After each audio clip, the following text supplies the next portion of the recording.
Navigasi tarikh and bulan kita mulakan di bahagian atas. Di sebelah kiri, anda boleh melihat bulan semasa.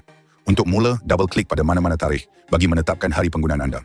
Di sebelah kanan, gunakan menu Navigate to Month untuk bergerak ke bulan lain sepanjang tahun. Waktu solat and kalendar Islam. Di bahagian kanan planner, anda akan melihat waktu solat harian yang disesuaikan mengikut zon anda. Waktu ini menjadi rangka utama rutin harian anda. Kerana keseluruhan, sistem habit dalam planner ini bergerak dari satu waktu solat ke waktu solat seterusnya. Di bawahnya, anda juga boleh rujuk tarikh-tarikh penting dalam kalendar Islam sepanjang tahun. Sunnah Habits, Prayer to Prayer. Sekarang, kita masuk ke bahagian Sunnah Habits. Setiap bahagian disusun mengikut sela waktu solat. Dari Fajr ke Dhuhr, Dhuhr ke Asar, Asar ke Maghrib, dan seterusnya. Untuk setiap waktu, pilih amalan sunnah daripada menu drop-down yang disediakan. Anda hanya perlu fokus pada satu amalan pada satu masa, ringkas, realistik, dan konsisten.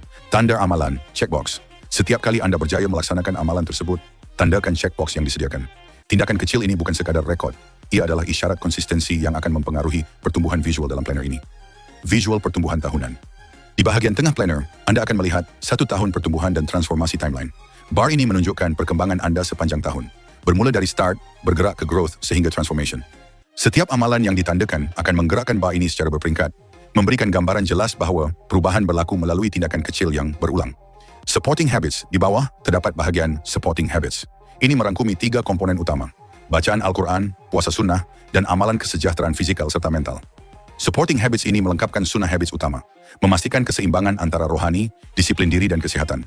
Gunakan sebagai ritual harian planner ini bukan untuk digunakan sekali-sekala. Ia direka sebagai ritual harian, dibuka perlahan, disemak dengan tenang, dan ditutup dengan rasa jelas tentang apa yang telah dilakukan hari ini. Kita sekarang berada di bahagian Personal Overview. Masukkan nama anda, tarikh lahir, jantina, dan juga email untuk dapatkan reminder secara auto menggunakan email anda sendiri. Anggap bahagian ini sebagai titik permulaan siapa anda hari ini sebelum perubahan bermula. Health and Wellness Status sebelum bermula. Seterusnya, lengkapkan bahagian Health and Wellness Status before you start. Masukkan ketinggian dan berat badan semasa. Sistem akan mengira BMI serta julat berat ideal secara otomatik. Di bahagian My Physical State, pilih keadaan fizikal anda dengan jujur. Ini bukan untuk menghakimi diri, tetapi untuk menetapkan garis permulaan yang realistik. Di sebelah kanan, anda akan melihat soalan Why I want to transform my health. Pilih sebab sebenar anda ingin berubah. Bahagian ini penting kerana ia menjadi pengingat mengapa anda bermula, bukan sekadar apa yang anda lakukan. Seterusnya, nilai tahap kestabilan emosi anda pada skala 1 hingga 10. Tandakan dengan jujur berdasarkan keadaan semasa. Planner ini melihat kesihatan emosi sebagai sebahagian daripada transformasi. Di bahagian Target Emotional State adalah sasaran yang patut anda capai untuk dapatkan emosi yang stabil dan optimum. Ini adalah hala tuju emosi anda. Bukan tekanan, tetapi niat. Seterusnya, pilih tahap aktiviti harian anda.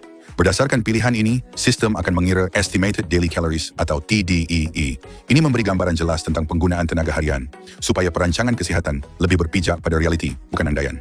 Current Month Status. Di bahagian Current Weight, Health and Emotion Status, kemajuan bulanan anda akan dikemaskini secara otomatik. Anda juga boleh melihat Average Emotional Stability untuk bulan tersebut. Ini membantu anda menilai perkembangan secara menyeluruh, fizikal dan emosi, serentak. Annual Planner Overview. Di bahagian bawah kiri, anda akan melihat paparan Annual Planner 2026. Ini untuk anda melihat kalendar seluruh tahun melalui pembahagian 4 suku dengan jadual cuti Sekolah Malaysia 2026 di sebelah kanan yang membantu anda menyelaraskan perancangan pribadi, keluarga dan majlis besar. Monthly Dashboard, pusat pemantauan utama untuk keseluruhan bulan yang terbahagi kepada 4 hingga 5 minggu. Semua data yang anda isi di sini akan dikemaskini secara otomatik ke main dashboard, supaya anda boleh melihat keadaan semasa dengan satu pandangan sahaja. Di bahagian atas, anda akan melihat This Month's Expectation. Di sini adalah expectation sasaran yang sepatutnya anda capai untuk bulan ini jika anda konsisten dengan amalan yang anda lakukan. Ia berfungsi sebagai objektif bulanan yang menjadi latar kepada semua amalan harian anda. Seterusnya, bahagian Top Priority Habits Completion. Graf ini menunjukkan kadar konsistensi untuk amalan paling penting yang anda pilih.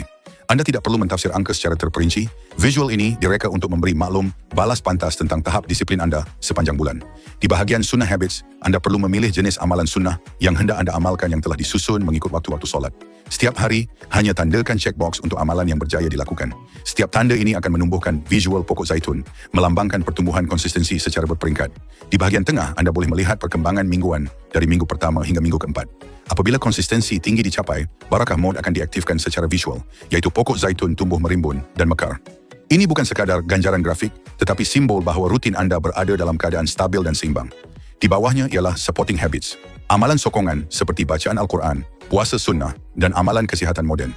Fungsinya bukan untuk membebankan, tetapi menjadi pelengkap amalan sunnah utama agar keseimbangan hidup lebih menyeluruh. Di bahagian bawah, terdapat Physical State Scale. Setiap hari nilai keadaan fizikal anda pada skala 1 hingga 10 untuk melihat perkembangan kesihatan tubuh badan supaya ia terus berada dalam keadaan optimum. Emotional Stability Scale juga satu panel yang penting. Anda perlu tahu skala emosi anda sendiri supaya anda tidak burn out dengan aktiviti yang melampau. Di bahagian Weigh in Day, rekod berat badan hanya sekali dalam seminggu. Ini mengelakkan pemantauan berlebihan dan membantu anda fokus kepada tren sebenar, bukan perubahan harian yang kecil. Monthly dashboard ini direka supaya anda tidak perlu berfikir terlalu banyak. Hanya isi, tandakan, dan nilai secara ringkas. Sistem akan menguruskan selebihnya, menyusun data, memaparkan kemajuan, dan memberi gambaran jelas tentang keadaan semasa anda. Konsisten, tenang, dan berpijak pada realiti.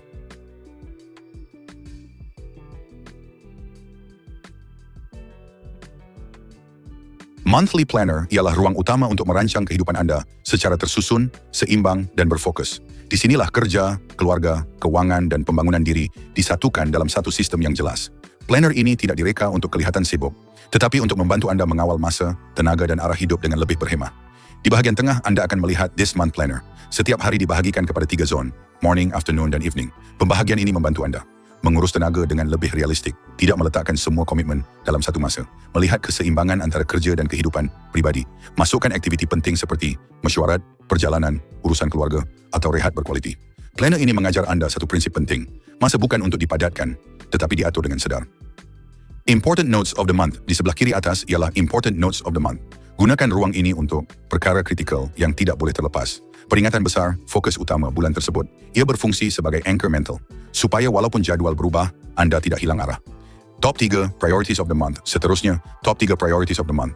Di sinilah anda menetapkan 3 perkara paling penting sahaja. Bukan 10, bukan senarai panjang, hanya 3. Kerana fokus yang sedikit memberi impak yang lebih besar. Setiap keputusan bulanan sepatutnya menyokong 3 keutamaan ini. Di bahagian kanan, terdapat 7 Days Diary. Ruang ini untuk catatan ringkas, peristiwa bermakna atau refleksi cepat sepanjang minggu. Ia bukan jurnal panjang, tetapi rekod kehidupan sebenar yang sedang anda jalani. Di bahagian bawah kiri pula, anda akan menemui Monthly Reflection. Terdapat 3 soalan utama.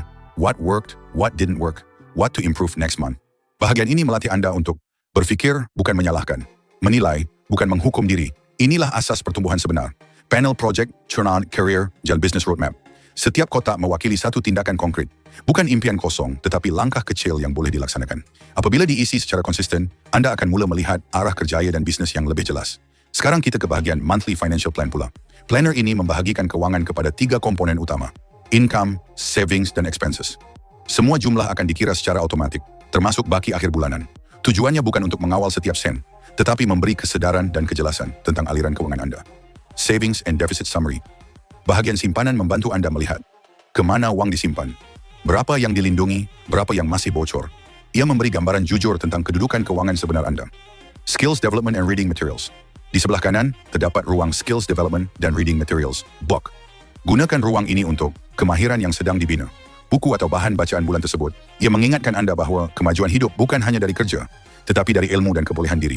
Apabila kehidupan diurus dengan tertib, barakah akan mengalir dengan lebih tenang.